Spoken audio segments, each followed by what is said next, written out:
Hello student, today we learn the Benson boiler, that is the second high pressure boiler. But before going to start the Benson boiler, we just recall the Lamont boiler in short. So here is a schematic of the Lamont boiler. As we discussed earlier, its capacity is 50 ton per hour, pressure is 175 bar and the temperature is 500 degrees Celsius. So this is a schematic.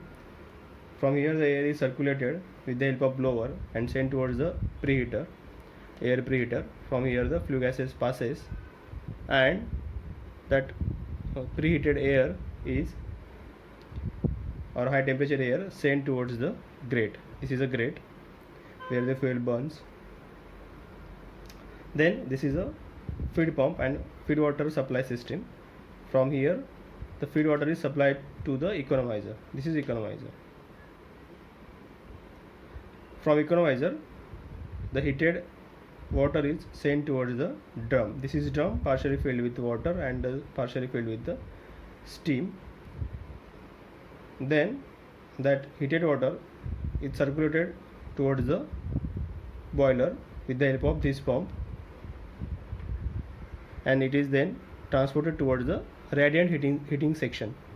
Here the radiant heating is done where the water is converted into the steam, and then this steam is again transported to the convection heating. This is the convection heating.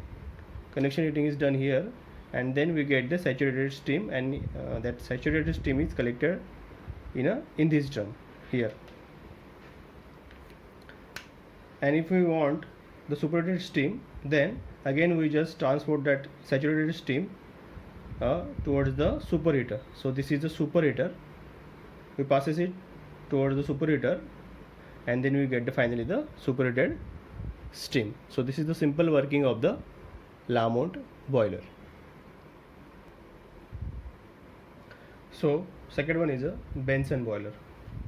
It is invented in 1922 by itself Mark Benson. The capacity of Benson boiler is 150 ton per hour, and the pressure is 200 bar at a temperature of 650 degrees Celsius. So the capacity of this boiler is 3 times more than the previous one, that is the Lamont boiler. So the capacity is more than the Lamont boiler, that is 150 ton per hour.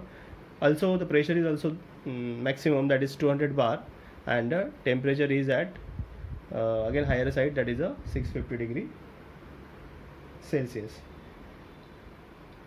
So there are some advantages of this type of boiler is that it is very quick in response. Means what? In very few or very less time it reaches the peak value. The characteristic of this boiler is it does not have any drum. Means what? It is a drumless boiler.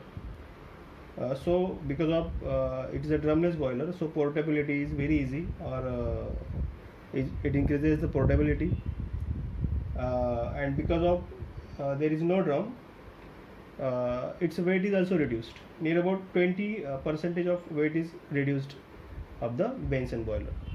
So we start with the schematic. It's working.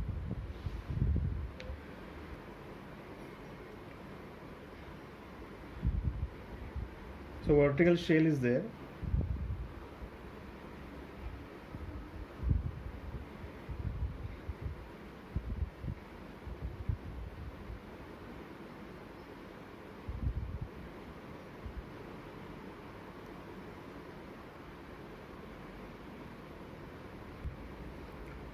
So shell is there.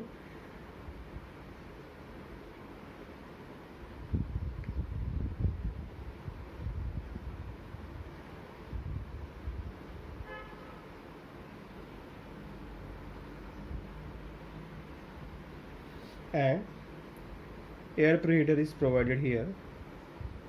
Again the flue gases passes from this section. Flue gases. So from here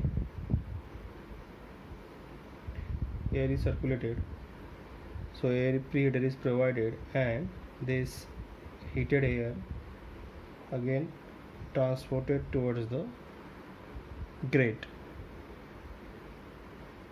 This is a grate descending towards the grate, which helps to burning the fuel. Then above the grate there is a radiant heating is done here. So here is a radiant heating is done here.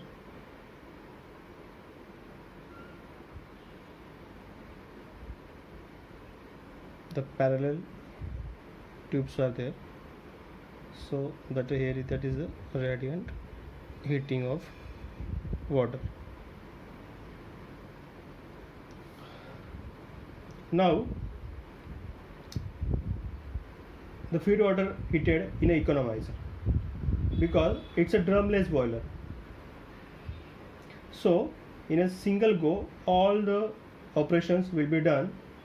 Preheating of feed water in economizer, then conversion of water to the steam in the radiant heating section, and then into the superheating of the steam. So here is a feed pump again,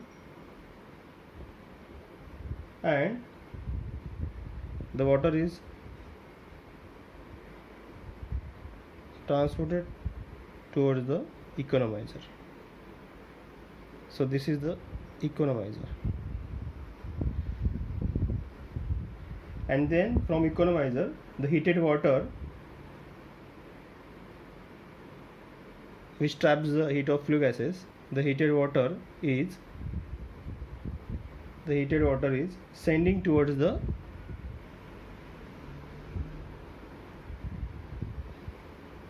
radiant heating section, sending towards the radiant heating section. So where the radiant heating is done, that heated feed water sending to the radiant heating section, and here the water is converted into the steam. Then from this section the steam is again sending to the convection heating, that is the convection heating is done here, and then from the convection heating the steam is sending to the convection heating, and then it is sending to the superheater, towards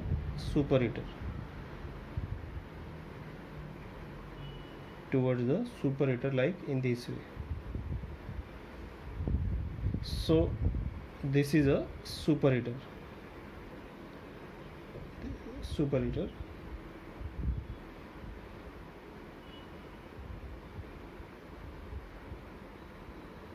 This is the convection heating is done here. This is superheater, and here we get a superheated steam. Finally.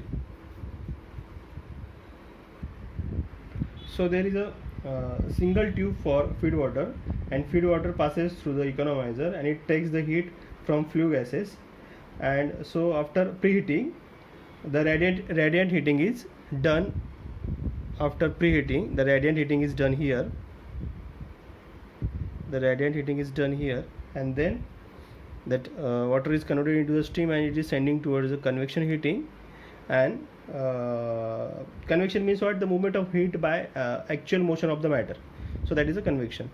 So convection heating is done here, and then we get here the saturated steam, and then the saturated steam sending to the superheater. This is superheater, and finally we get the superheated steam. This is a grate,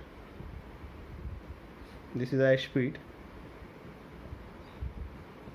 Again repeat the working of the Bunsen boiler.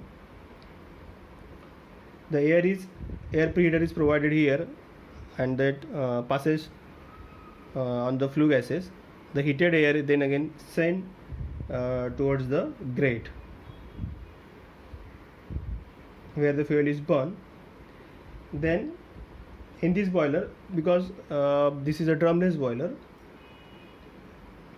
the feed water heated in the economizer, because it's a already discussed that it's a drumless boiler, so in a single go all the operation will be done. That preheating of feed water in economizer, from here the feed water is supplied to the economizer, then that heated water is transported towards the radiant heating section where it converted into the steam, then it sent from this way, in this way, to the convection heating where steam become the saturated steam, then it is sending towards the superheater, and we get the superheated steam. So in this way, this is the working or the schematic of the Bunsen boiler. The only disadvantage of this type of boiler is the maintenance, because its maintenance, in maintenance the cleaning is not easy.